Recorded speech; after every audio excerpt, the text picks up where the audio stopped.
At 1:22 a.m., Camp Arifjan in Kuwait's southern desert was operating on its overnight logistics cycle with the unhurried efficiency of a facility that has been the primary ground force sustainment hub for American military operations in the Persian Gulf region for over 2 decades. The base, formerly designated a Kuwaiti military installation, but hosting the first Theater Sustainment Command, the Army Prepositioned Stocks 5 facility, and the forward headquarters of U.S. Army Central, was the warehouse and distribution center of American military power in the theater. 2,800 tons of fuel, ammunition, food, and equipment moved through Camp Arifjan every 48 hours during normal operations. During Operation Epic Fury, that number had doubled. The base was not where the fighting happened. It was where the fighting was made possible, the logistical foundation beneath the airfields, the carrier strike groups, the artillery positions, and the rapid reaction forces whose operational tempo was sustained by the unbroken flow of materiel from Arifjan's hardened storage areas outward through the theater. The IRGC had been planning the Arifjan strike for 11 months. Not because the base was a glamorous target, it was not. There was no operational drama in destroying warehouse infrastructure and vehicle parks. The IRGC's planning staff had been cold-eyed and systematic in their analysis. Camp Arifjan processed more American military materiel than any other installation in the region. A 72-hour closure of its operations, not destruction closure, would create logistical gaps in the theater supply chain that would take days to close from alternative sources. Ammunition resupply to forward positions would be delayed. Fuel delivery to forward operating bases would require rerouting through less efficient secondary nodes. The cumulative effect on operational tempo across the theater would be, in the IRGC's quantitative assessment, equivalent to reducing American strike sortie rates by 18 to 22% for a period of 5 to 7 days. Not catastrophic, strategically meaningful. The weapon mix for the Arifjan strike was designed around one specific operational requirement: the simultaneous engagement of the base's fuel storage infrastructure, its ammunition holding area, its primary power generation facility, and its communications and command node, 4 separate aim point clusters spread across a facility that covered approximately 43 square kilometers. Hitting one cluster would disrupt the base. Hitting all 4 simultaneously would close it. The IRGC had assembled 29 ballistic missiles for the operation, 16 Fateh 313 precision ballistic missiles with penetrating warheads assigned to the hardened storage bunkers, 9 Zolfaghar medium-range missiles with blast fragmentation warheads assigned to the vehicle park and the fuel tank farms, and 4 Kheibar Shekan missiles specifically tasked against the power generation complex and the hardened communications facility. The aim points that required the longest range system because the geometry of the approach corridor from the Iranian launch sites placed those specific structures at the edge of the shorter range system's optimal accuracy envelope. At 1:22 a.m., 29 simultaneous ignition events appeared on the Space Force infrared constellation's picture of western Iran. The launch signatures were consistent with a mixed solid-fuel ballistic missile salvo, the characteristic thermal pattern of multiple motors lighting within a compressed window, their plumes rising and arcing southwest before the missiles' guidance systems tipped them onto their attack trajectories toward Kuwait. The Space Force warning reached the Combined Air Operations Center at Al Udeid at 1:22 a.m. and 17 seconds. The warning reached Camp Arifjan at 1:22 a.m. and 29 seconds. The base's protective posture protocol activated within 3 seconds of the warning. Personnel began moving to hardened shelters. Critical system operators at the command and communications facility transited to the hardened backup node that had been installed 18 months earlier, specifically because the intelligence assessment had consistently ranked Arifjan as among the IRGC's highest priority logistics targets. The theater missile defense architecture covering Camp Arifjan at 1:22 a.m. was the product of 15 months of deliberate investment driven by exactly the intelligence assessment that had motivated the IRGC's planning. Not one THAAD battery, two. Not two Patriot PAC-3 batteries, three. The additional capability had been requested by U.S. Army Central's commanding general in month 2 of the conflict, approved through an accelerated acquisition process in month 3, and operational at Arifjan since month 8. The defensive architecture had been configured specifically for the mixed threat represented by the Kheibar Shekan, Fateh 313, and Zolfaghar, 3 different missile families, 3 different flight profiles, 3 different terminal threat characteristics requiring 3 different engagement solutions in a simultaneous multi-axis attack. The 2 THAAD batteries addressed the Kheibar Shekan missiles first. The Kheibar Shekan's solid fuel propulsion and maneuvering re-entry vehicle made it the highest priority intercept target in the salvo, the system whose terminal maneuver was designed to defeat the engagement geometry that Patriot PAC-3 relied on, and whose range and speed placed it in THAAD's optimal engagement envelope during the mid-course phase. The 4 Kheibar Shekan missiles were tracked from launch, their distinctive flight profiles separating from the main cluster on their longer-range trajectories as the salvo spread across its attack arcs. THAAD Battery Alpha addressed the 2 Kheibar Shekan on the northern trajectory at 1:29 a.m., firing 2 kill vehicles in a shoot-shoot protocol. Both intercepts were confirmed at 1:30 a.m. and 4 seconds at an altitude of 51 miles. THAAD Battery Bravo took the 2 Kheibar Shekan on the southern approach at 1:29 a.m. and 22 seconds. 1 confirmed intercept at 1:30 a.m. and 18 seconds. The second kill vehicle, degraded by a sensor update anomaly in the 3 seconds before firing that was attributed to a brief electromagnetic interference event from an unrelated source. Missed. The surviving Kheibar Shekan continued its descent toward the power generation complex. The Patriot PAC-3 MSE batteries had been assigned the Fateh 313 and Zolfaghar engagement layers since the THAAD architecture's engagement focus was on the Kheibar Shekan. 3 batteries working 25 incoming missiles simultaneously, 16 Fateh 313s and 9 Zolfaghar missiles distributed across 4 approach azimuths in the coordinated attack pattern the IRGC had developed to stress exactly the Patriot battery coverage geometry at Arifjan. The batteries had been pre-briefed on this attack geometry. The Night Watch intelligence analysis that had characterized the IRGC's Arifjan planning had been specific enough 14 days before the strike to identify the approximate azimuth distribution that the missile families would use. The battery commanders had repositioned 2 of the 3 batteries 9 days before the strike, adjusting their coverage arcs based on the predicted azimuth distribution. The repositioning had been driven by one analyst's assessment in one morning brief that had crossed the right desk at the right time and been acted on. The engagement geometry on the night of the strike was 3% more favorable to the Patriot batteries than it would have been without the repositioning. In missile defense, 3% can be decisive. 19 of the 25 Fateh 313 and Zolfaghar missiles were intercepted between 1:30 a.m. and 1:33 a.m. The engagement was not clean. It never is when a battery is processing simultaneous engagements at the rate that 25 missiles across 4 azimuths requires.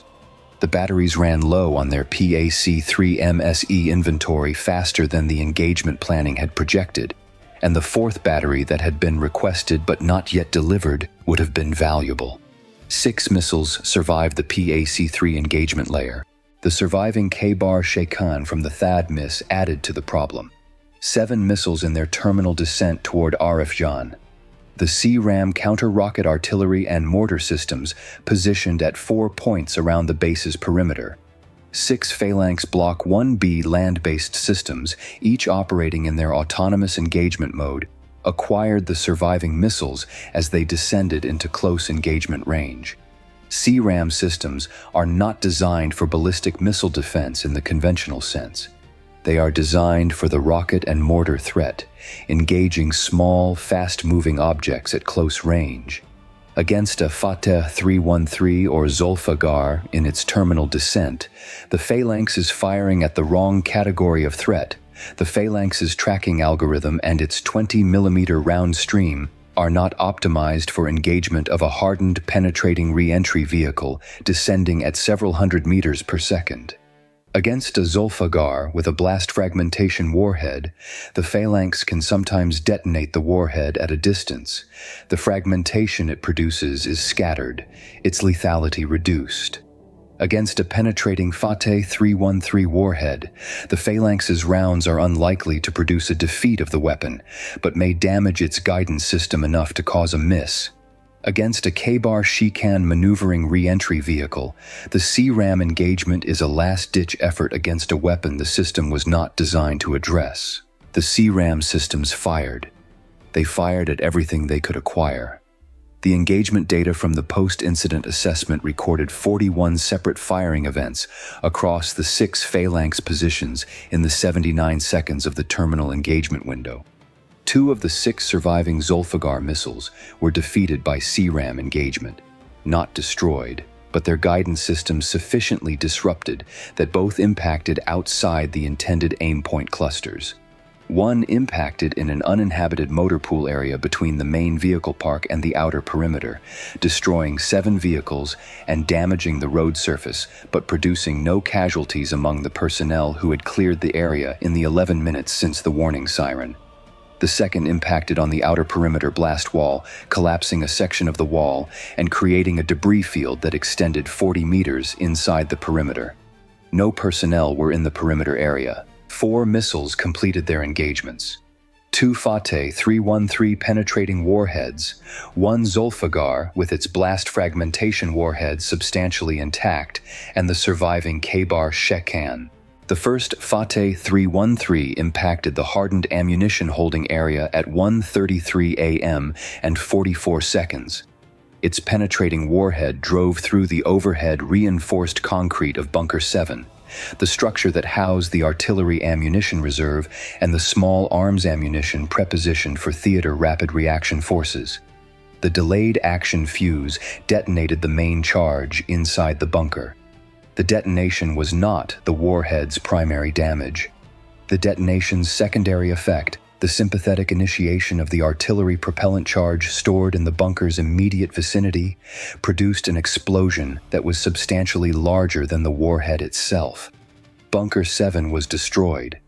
The 2 adjacent bunkers, 6 and 8, sustained structural damage to their blast walls from the overpressure. Post-damage assessment would determine both adjacent bunkers required inspection before being returned to operation but were structurally intact. The 4 bunkers farther down the row were undamaged. The ammunition holding area was operating at reduced capacity. It was not closed. The second Fateh 313 targeted the primary fuel storage tank farm.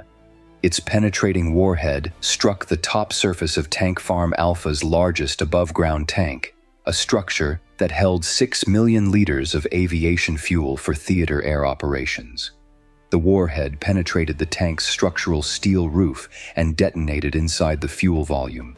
The explosion ignited approximately 40% of the tank's fuel in an initial fireball, followed by a sustained fire that required Camp Arifjan's fire suppression infrastructure 4 hours and 19 minutes to bring under control.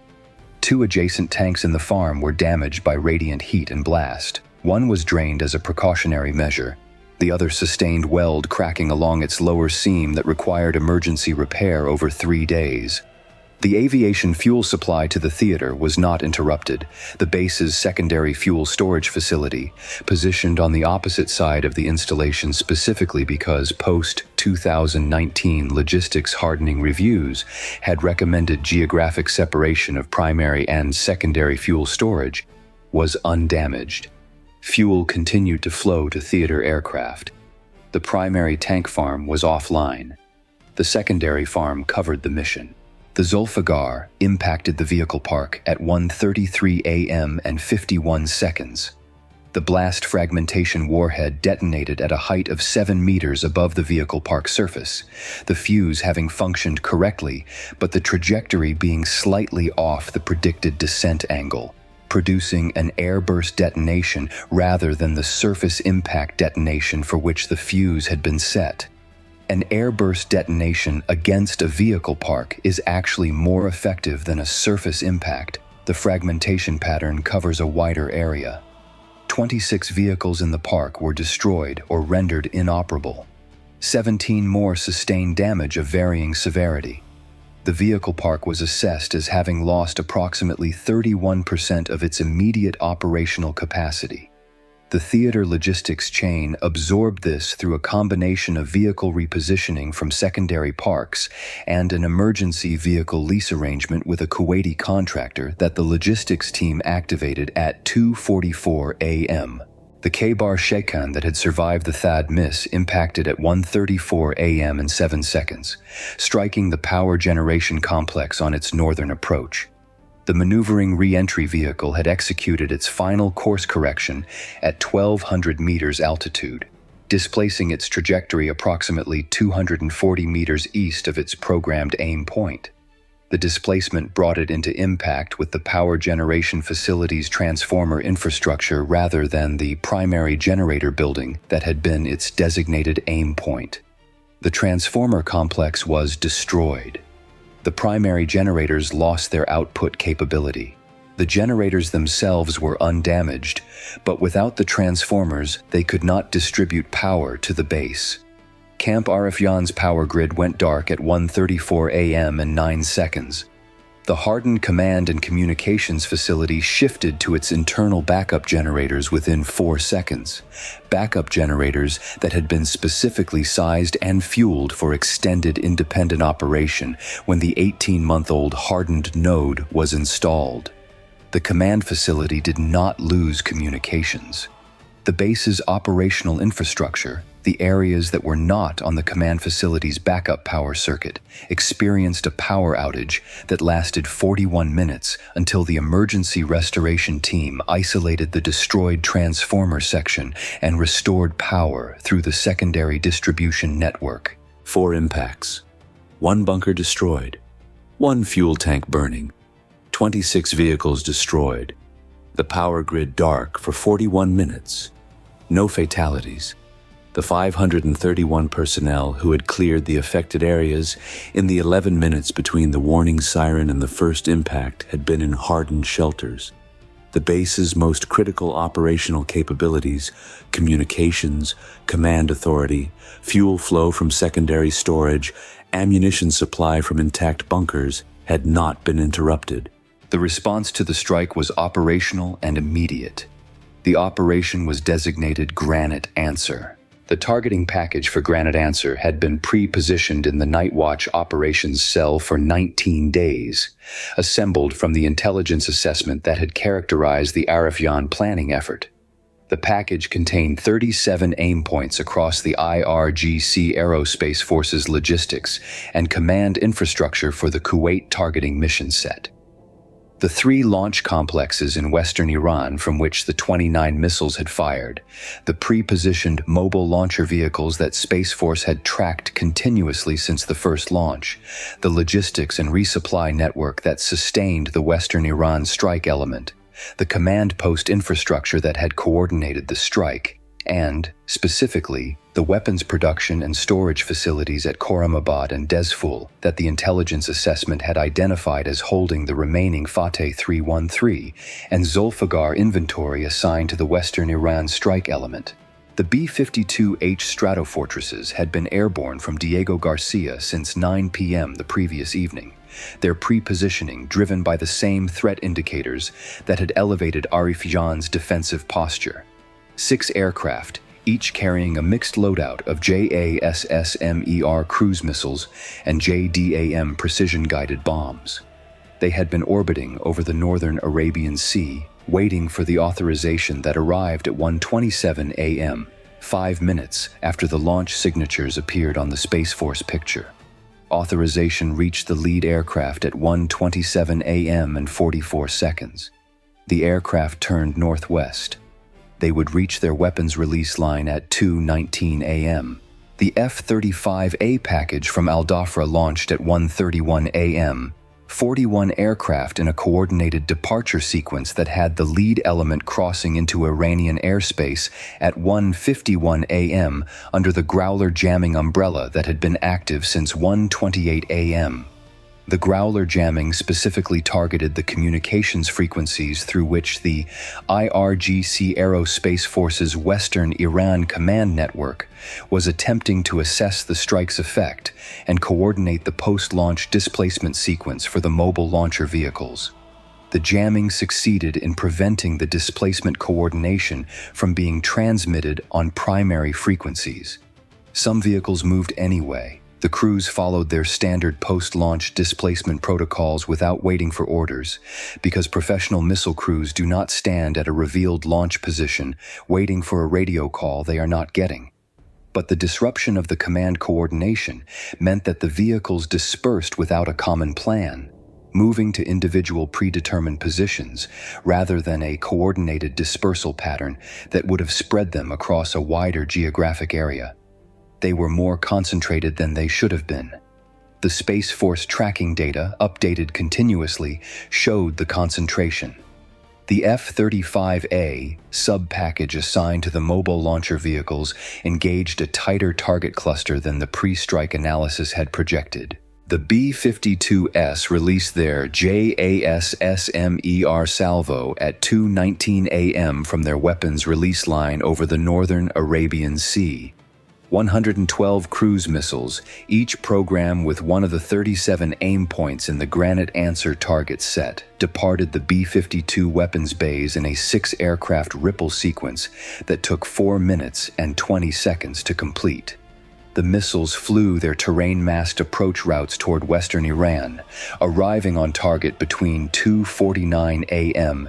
and 3:07 a.m. in the time-on-target sequencing that placed the launch complex infrastructure and the command posts at the top of the arrival order and the storage facilities at the base of it, destroying the operational capability first, then the reserve capability in the sequence that produced the maximum disruption to any reconstitution effort.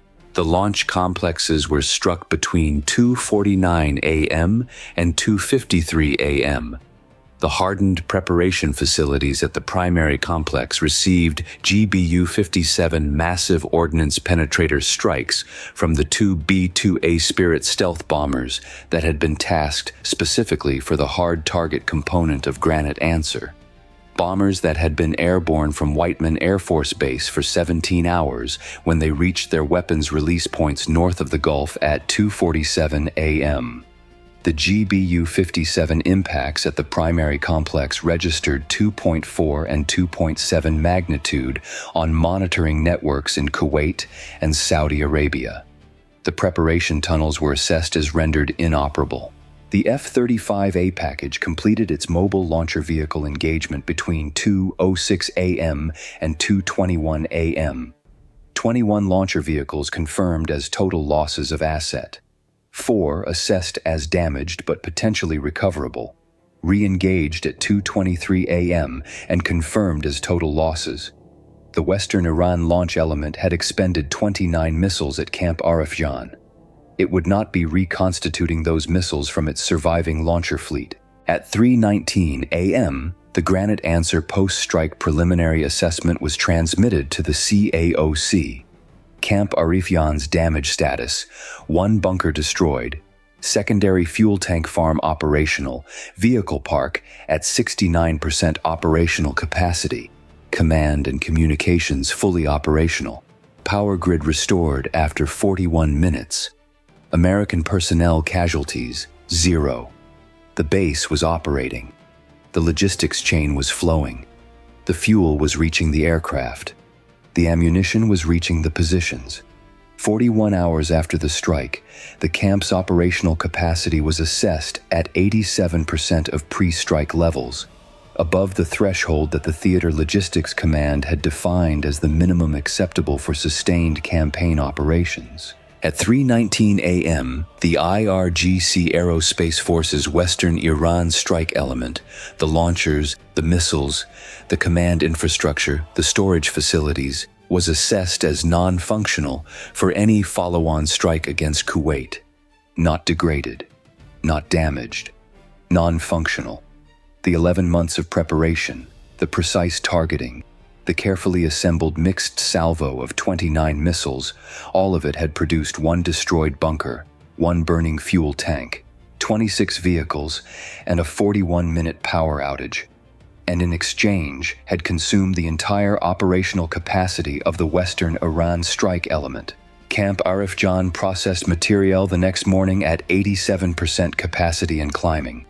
The theater did not notice the 8 hours of reduced throughput in any way that appeared in the operational reporting.